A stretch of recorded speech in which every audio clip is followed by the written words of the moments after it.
In this lecture, we're going to see how we can combine different instances, different hypotheses of the same model in order to improve the performance that we get at the end. So we're going to look at this general idea, these ensemble methods where we combine different hypotheses, and we're going to look at two different ways of combining them.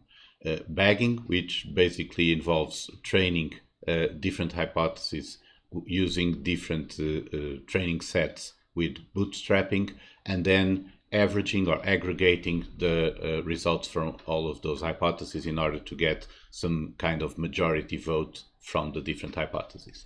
And boosting, where we will create a linear combination of our hypotheses by changing the weights given to each example in the training set, so that in the end we have a more powerful classifier that consists of this combination of less powerful classifiers that we obtained.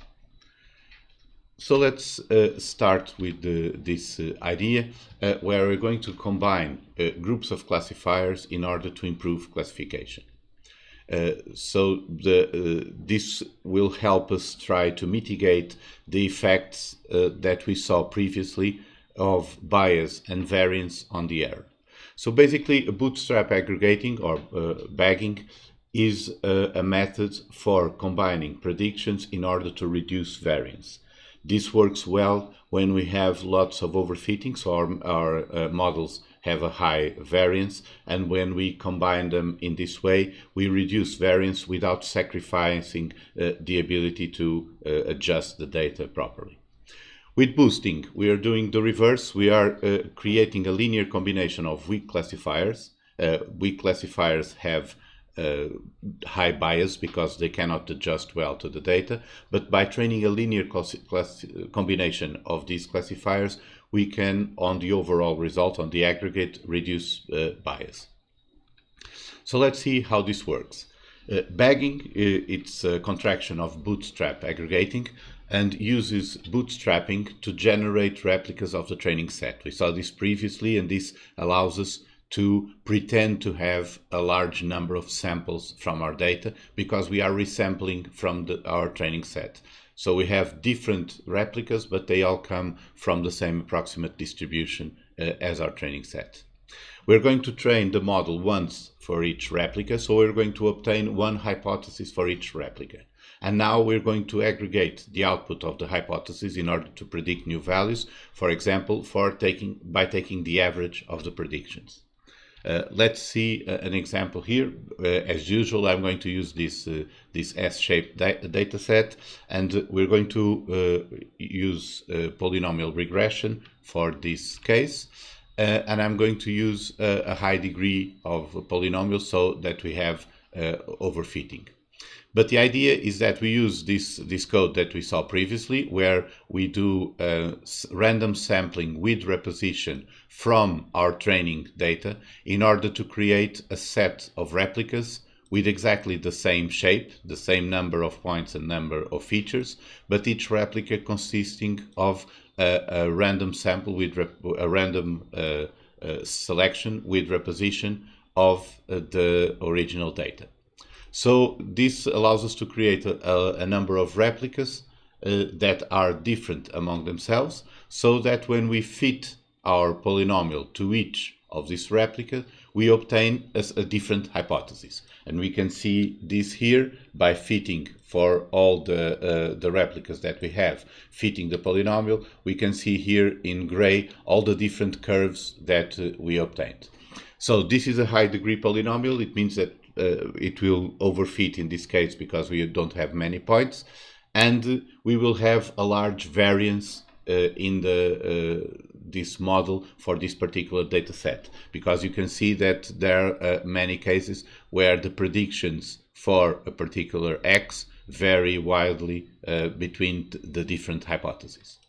But we can aggregate all of these by then taking the mean of the predictions. So we can use each polynomial to make a prediction in this line that we created here.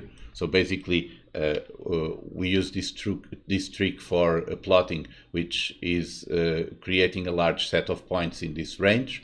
And now we're going to compute all the predictions of all these polynomials in this particular line. So this is only for drawing this figure. If you were actually doing bagging with polynomial regression, you would keep all of these coefficients of the polynomials in a list, for example, because then you would need to use them for predicting new points. Since I only want to draw this chart, I just compute the predictions and then average them, and this is what gives me the red line here. So you can see that it still fits pretty well to the data, although in some cases where data is missing, it's no longer following the curve adequately, but it reduces a lot the effects of the variance and the error due to the variance of the model. You can also imagine that if we had a regression with a model that was underfitting, for example, a line here, then it wouldn't be worth it to do bagging because the average would still be underfitting. So this works well if the model is overfitting because it reduces variance, but since it does not help us with bias, if the model is underfitting, then bagging will not help. Another alternative that sometimes works better is to use the median instead of the mean. The problem with the mean is that it's sensitive to outliers. If you have a very large, a very negative value somewhere here, for example, one of these curves shoots to the negative side a long way, and this will pull the mean away from this center part. Whereas if we use the median, we use the value that splits the set of predictions in two, then we have something that is more robust, more stable, and we get a better result in this case. So basically what we're doing here is creating a set of replicas of our training set with bootstrapping. Then for each replica we obtain a hypothesis. In this case it's a polynomial curve because we are using a polynomial model, and we store these hypotheses. When we want to predict something, we take the average of the predictions of the hypothesis, either the mean or the median, for example, if we want to use this alternative. So this is the way that we can do bagging in regression. It works the same way or analogously in classification.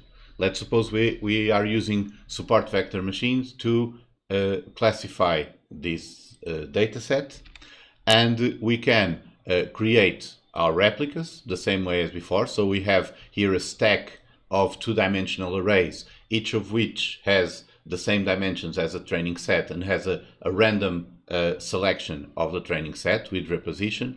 And now we're going to loop through all the replicas and train a support vector machine for each of these replicas. So each of these support vector machine, it's always the same model. We are using the same kernel, the same meta parameters for gamma and regularization, the C value there. But we are obtaining different hypotheses because the training data that we are using here is different. And so now we're going to store in a list all of these trained support vector machines.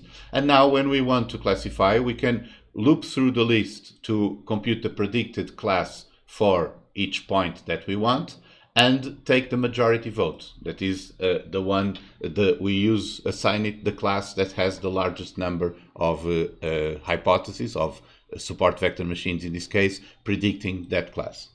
So you can see here, these gray lines are the discriminants, the frontiers between the classes as determined by each of the 50 SVMs we trained with bootstrapping on this data set. And the reason why they are different is that each replica that we create from this data has a random selection of these points with reposition. So it may happen that, for example, some of these points are missing because some points here or here are repeated, have been selected several times. And so each replica will have a slightly different frontier here because some points will be missing or not. And so when we train the support vector machine, we can have frontiers drawn at different positions depending on the data.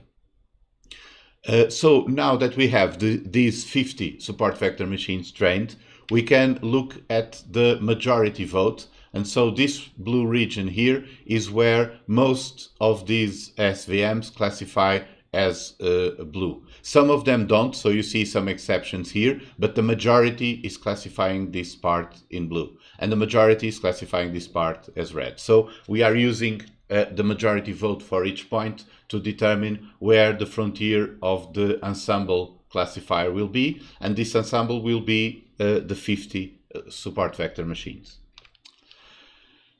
So basically, bagging reduces the variance by aggregating, either with average or with the median, the different classifiers or the different hypotheses that we obtained. This can work with classification or with regression.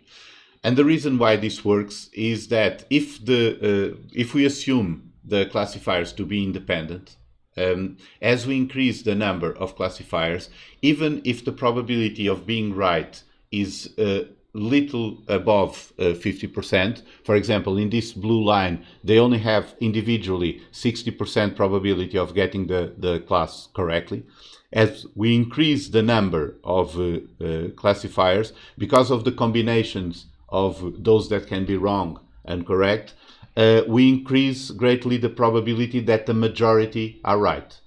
And if the probability of one classifier getting the classification correct is a bit higher, for example, 70% or even 80%, this increases much faster with the number of classifiers. So you see, if individually each classifier can get the result right only 80% of the time, when we use 20 and take the majority vote, then we have virtually 100% correct answers. Of course, these lines here assume that the classifiers are completely independent. So each hypothesis is making its decision independently of the other. This does not happen, in fact, because we are using the same data set, and they become much more correlated because of that. So it's not as good as these theoretical lines would indicate, but it still increases greatly the probability of getting classification correctly when we aggregate different classifiers. So bagging is basically good for unstable algorithms. These unstable algorithms are very susceptible to input variations, which make them the different hypotheses that we obtain more independent when we resample the training data. If we have a very robust classifier that is not that sensitive to small differences in the training set, then the different hypotheses become more correlated, and the increase in accuracy is not as good as would be if the classifiers were less robust. So actually, this is not a very used option for support vector machines, because since these are maximum margin classifiers, they tend to be fairly robust. You can get some increase, but it's not a big difference. However, I'm using support vector machines in this case because if we wanted to do this with, say, logistic regression or something like that, we would probably have to do manual expansion of the data and lots more code. And for illustration purposes, SVM is very practical to use here of those classifiers that we covered so far. So in general, if you have a very unstable classifier with a very large variance, then using bagging will help a lot with the accuracy. If it's not that unstable, if it's a robust classifier, then you can try selecting model, doing model selection or something like that. But bagging may help a bit. So if you aggregate some of them, it may reduce a bit your error. Another approach to illustrate these ensemble methods is boosting. In this case, we are not just averaging the results of classifiers that are powerful and overfitting. We are using weak classifiers that typically are underfitting, but we are computing a linear combination of those classifiers so that the linear combination becomes better than the individual classifiers. So it can adjust better to the data. The only requirement here is that the individual classifiers must have an error rate below 0.5. That is, they must be better than chance at choosing the correct class. Otherwise, this won't work. But they may not be much better than chance. They may be just a little bit better. It doesn't matter, as long as they are better than just choosing at random. And the combination of classifiers that we compute here will now have a lower bias than the individual classifiers, and overall it will have more power to classify correctly the data. So this is how we can do boosting with AdaBoost, adaptive boosting. We start by assigning the same weight for all the examples in our training set. So we have n examples in the training set. Each example will weigh 1 divided by n. So at the beginning, they all have the same weight in deciding, in optimizing the classifier. And now we're going to fit each classifier by adjusting its parameters in order to minimize this error function here. So this is just an indicator function. It tells us 1 if these values are different, or 0 if they are the same. So basically this is 0 if our prediction for point n is the same as the class of point n, or 1 if our prediction is different from the class. And now we're going to multiply each error by the weight of the classifier. So weight of classifier m, the weight of each point n at this particular instance, when we are computing the error for this classifier, will be multiplied by the errors of classifier m. So this is what we're going to minimize in order to find the best parameters for classifier m. And now we're going to compute this weighted error on the training set, which is basically the contribution of the errors of all the points that we found that we have in the training set, divided by the sum of the weights for the training set. So this is normalized to 1, and this is the weighted error because it's weighing the error at each point by the weight associated with that point. So eventually during this process, some points will have a bigger weight than others, and they will count for more when they are misclassified.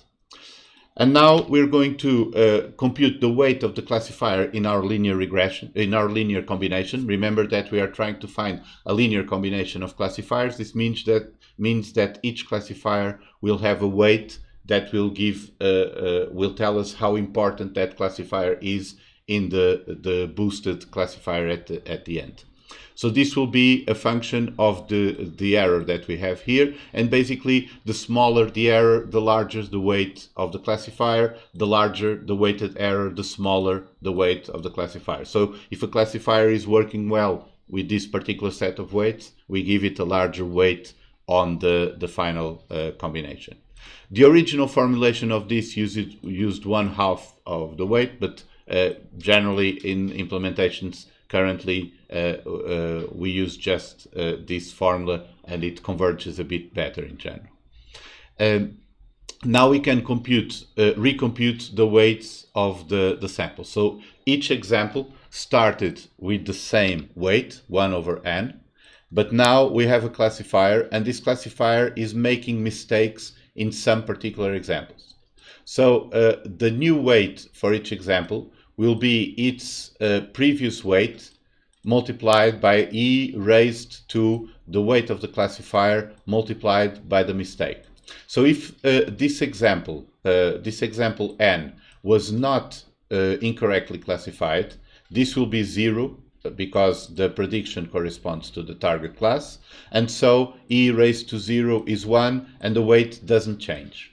But if the example was misclassified, then the weight will increase in proportion to e raised to this alpha, which is the weight given to the classifier.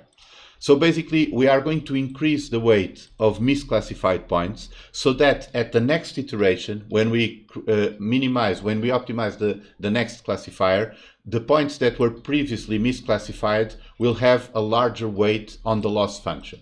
So this means that the classifier will now try to classify them correctly. And this way we are going to obtain different hypotheses as we iterate through this process and we train more and more classifiers. So basically we're going to stop when we have a weighted error of 0. We computed, we now have all the training data correctly classified, or if we have an error greater than 0.5. This would be an error because this would be something wrong because now our classifiers are not able to classify the training set at all. So now the result that we have here, imagining that we have classes -1 and 1, what we need to do to classify some new example is to look at the sign of the sum of all the classifications of over all our classifiers multiplied by the weight of each classifier. So basically some classifiers have more importance than others. They are classifying this new point as either 1 or -1. We multiply all of these predictions by the corresponding weight, and if the sum is positive, then we assign class 1 to our point. If it's negative, we assign it class -1. So basically, we are using this linear combination of classifiers as the boosted classifier for the final result here. So let's see an example, a practical example of applying boosting to a simple decision tree. So I'm going to start firstly by giving you an overview of decision tree algorithms. I think you covered this in artificial intelligence, but just to recall the basic idea. In a decision tree, at each step in the tree, we're going to split the data into 2 subsets in order to optimize some measure of the purity of these subsets. So we want them to be as well separated as possible with respect to the class that we want to use. So we can, for example, do this split in order to minimize the classification error or to maximize something like entropy or the Gini index, something that measures how uniform each of the subsets are and how well the separation was made. So we're going to choose one feature and one rule that optimizes some of these criteria, and we're going to repeat this for each subset that still has mixed classes inside. So let's see an example with this data set. Suppose that we wanted to create a decision tree to classify this data. We can start with all our samples, 90 samples, and we have 45 blue and 45 red in the beginning. But if we pick for the first feature this value 0.819, which is somewhere around here, if we draw a line here and we separate the two, we have one subset with only red points, which is this part here. So we have 25 points that are red here, and this one is done. We don't need to do anything more with this subset. And now we have a mix here of 45 blue and 20 red. So this improved. We no longer have 50-50% for each. We have a majority of blue, but we can still improve now. So now we're going to select this value on feature on the vertical feature there, x1. So 0.443 would be somewhere around here, cutting this line. And here we can now separate this subset into a part which has lots of red and a part that only has blue. So now we can separate these. This only has one red point here. We can now put it aside by doing another split, and we split this subset that has a mix of red and blue, and we keep splitting that using the different features until we reach a set of groups that only have one class here. So this is only red, red, red here, and these are only blue. So this is the idea of a decision tree. We are going to do this iteratively, going down the tree, choosing new rules, until eventually we have a classifier like this. So if we apply those rules in the tree to classify each point, we have this separation between our classes. But to illustrate boosting, let's use a decision stump, which is just the stump of the tree, so it's just the first level. Imagine that we are only using this part here and not continuing down the tree. And so this is a very weak classifier. It only allows us to choose one feature and split into parts. But what we're going to do is to boost this classifier by creating a linear combination of these decision stumps, changing the weights of the points depending on whether they are well classified or not at each iteration. So let's consider 50 maximum, the maximum number of hypotheses. We can break this cycle before we reach 50 if we reach an error of 0, for example, but let's just do the loop like this. And we're going to train our decision tree with the depth of 1. So this is only the stump, the first step. And we're going to fit it to our data. We are always going to use the same data set. This is we are not creating replicas here, but we are going to change the weights of the samples. So initially, our samples have all the same weights. Each example has the same weight as all others, and this is the number of 1 divided by the number of examples. So 1 over n is the initial weight of all the examples. But now we're going to compute the predictions for our training set. We're going to compute the sum of the errors we are committing multiplied by the corresponding weights. So the errors will be those where the prediction is different from the class. And this will give us that weighted sum of the errors that we have here in this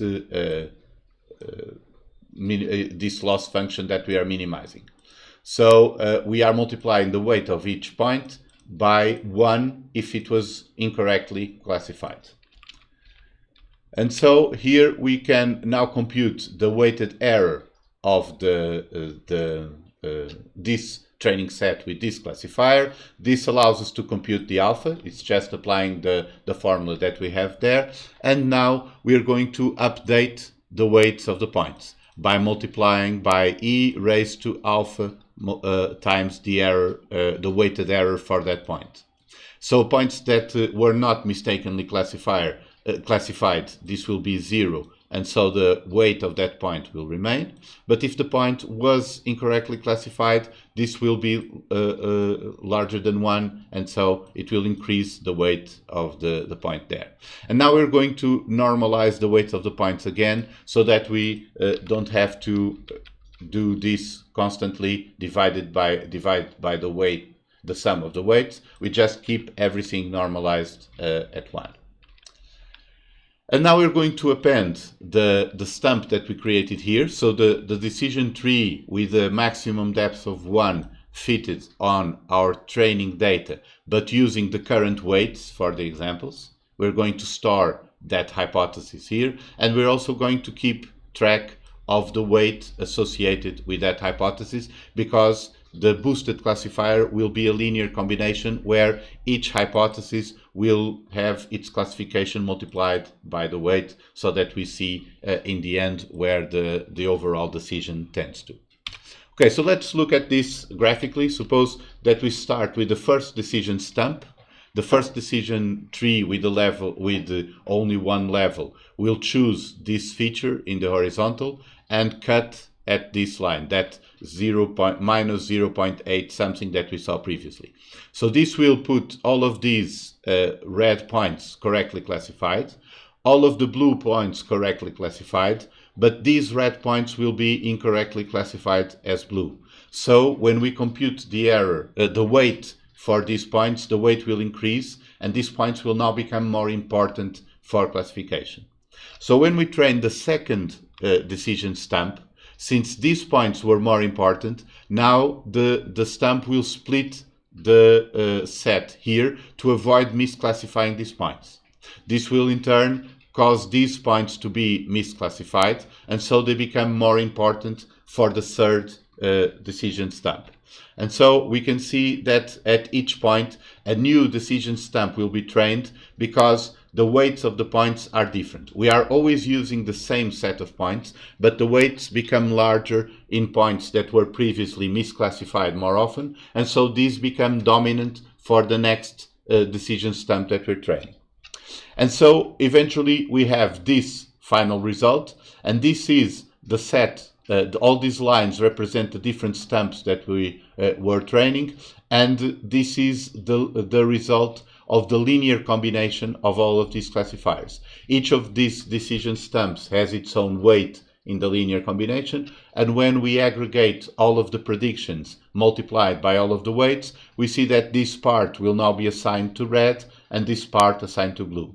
So even though we are using very basic classifiers that can only draw a single line, either vertically or horizontally, when we obtain a linear classification, a linear combination of these classifiers, we have something that is a lot more powerful and can adequately classify this set.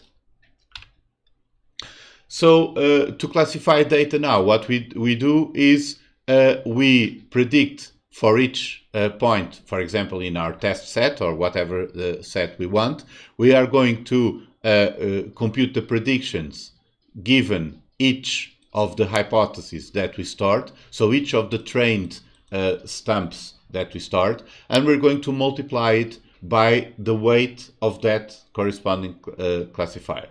So at the end, if assuming that our classes are 1 and minus 1, if the result is smaller than 0, then we have class minus 1. If it's 0 or more, we have class 1, and this would be the final prediction here.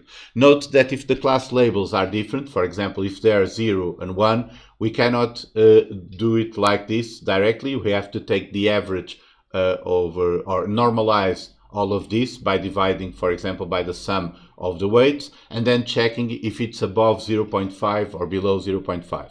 So the idea is that we are using this assigning different numbers of votes for the different classifiers. These are represented by the weights, and we are taking a vote over all of them, but they don't all vote the same. So they have some classifiers vote more than others. Depending on the exact class labels that you're using, the formula may be different, but the idea is always the same. So if you use class labels -1 and 1, this becomes simpler because all you have to do is check the sign after summing all the predictions multiplied by the corresponding weights.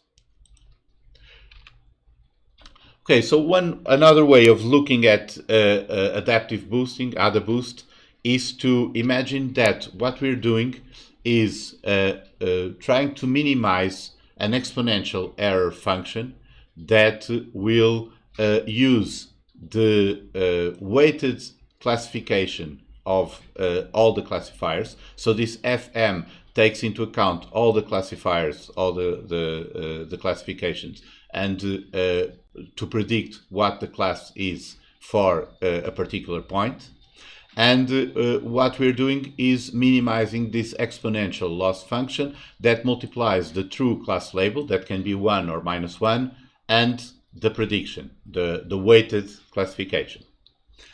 So this weighted classification is not necessarily 1 or -1 because we have different weights for the classifiers, but it's still positive or negative. So if it has the same sign as the target class, this product becomes positive, and so we are raising E to a negative value, and this means a small loss.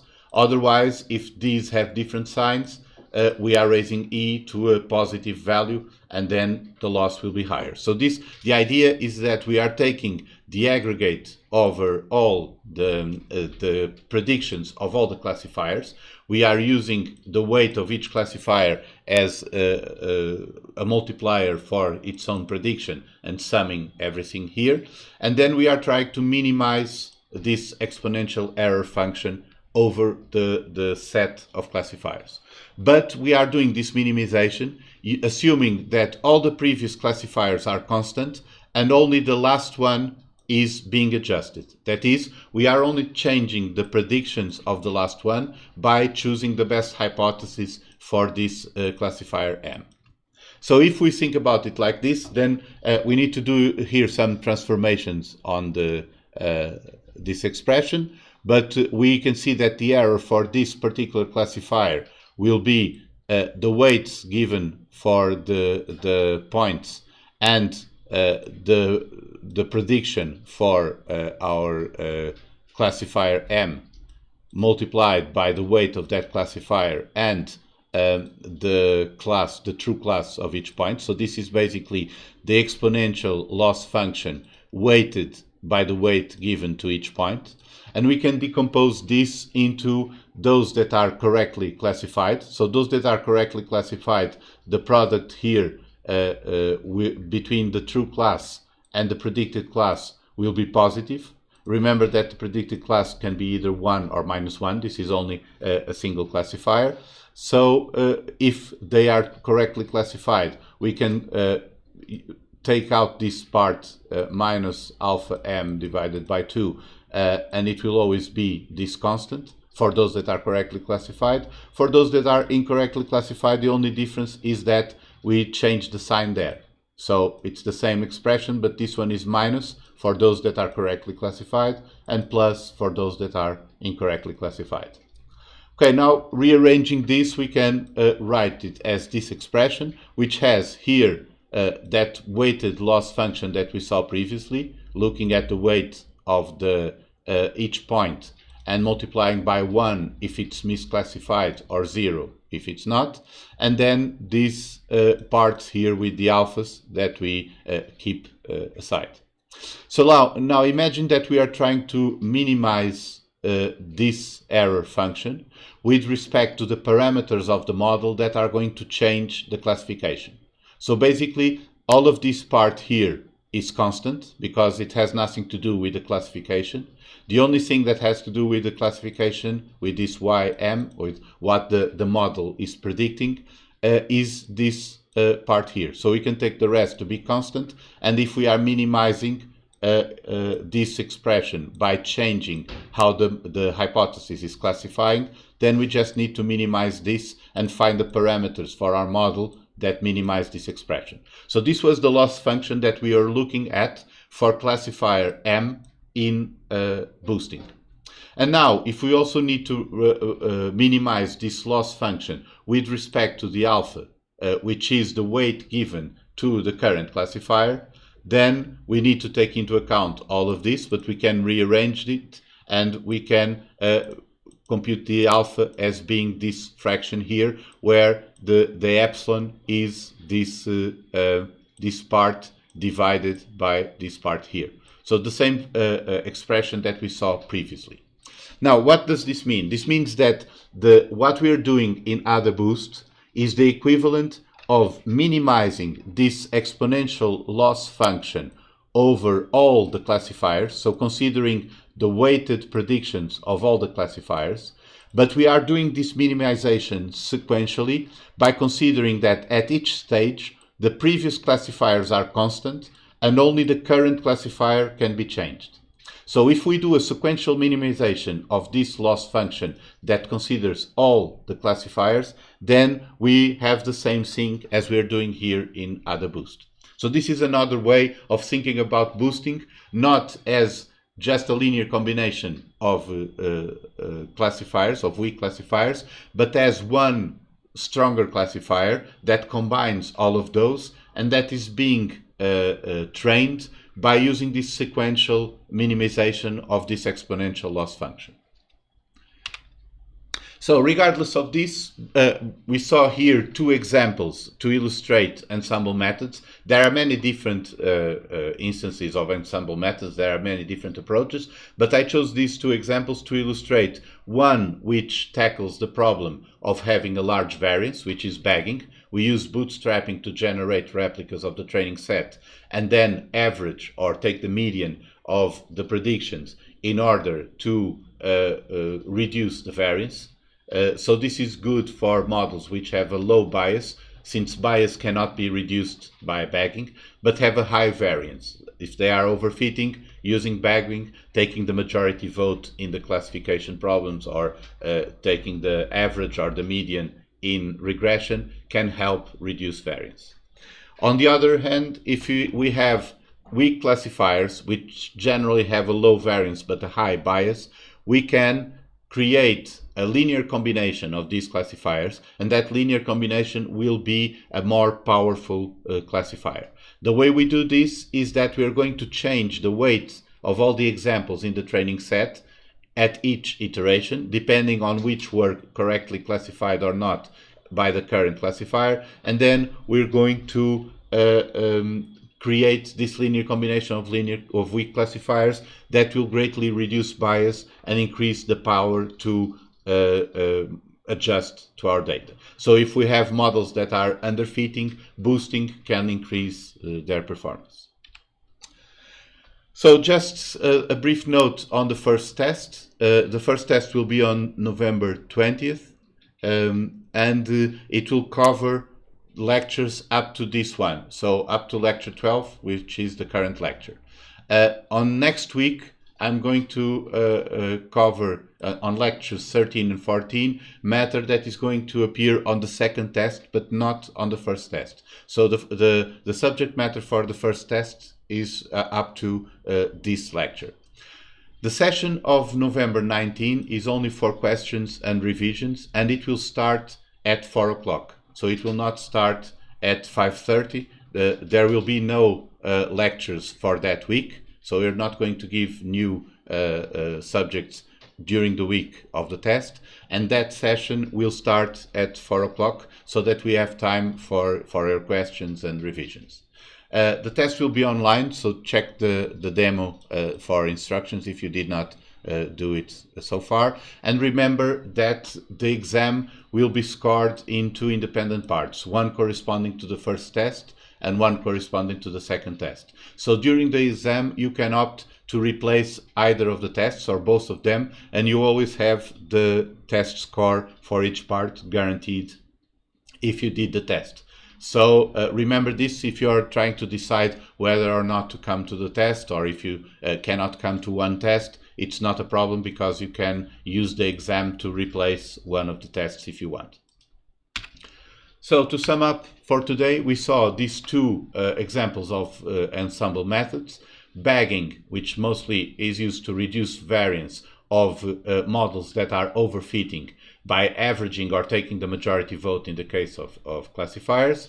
It is useful when variance is large, and it is especially useful when the models are unstable, because this means they have little correlation between the different hypotheses that we obtain with bootstrapping, and so the improvement is better in the performance.